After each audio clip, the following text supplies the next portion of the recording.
Γεια σας παιδιά, σήμερα μπαίνουμε σε ένα εγκατελειμμένο αποθηκάκι που είναι εδώ πέρα από το 1900 κάτι. Θα σας δείξω μετά την ημερομηνία μόλις ξεκολλήσω την μπάλα που έφασε σε ένα παιδάκι. Οπότε, σίγουρα που εδώ πέρα χωρίς είναι τις εγκαταστάσεις. Κοιτάξτε, τα χάλια είναι.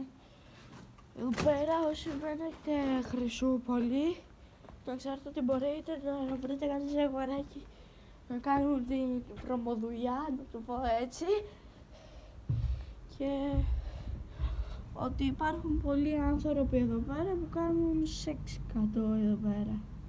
Πατάω μία παύση και ξανάρχισα. Παιδιά, βγήκα από εδώ πέρα, είναι 2 μέτρα ύψος. Όπα, σφίγγα. Μισό λεπτάκι θα πάψει γιατί είμαι λίγο ενεργικός. Άκυρα είναι από το 2012 του Σάβα Μιχαλακίδη, του Μανώλη Μιχαλαίδη. Να το κοιτάξτε το. Όπα, έβαλα αέρα, συγγνώμη παιδιά για το θόρυβο. Έχει βγάλει αέρα. Και μισό λεπτάκι να δείτε από πού ανέβηκα τώρα, χωρίς καμιά δυσκολία.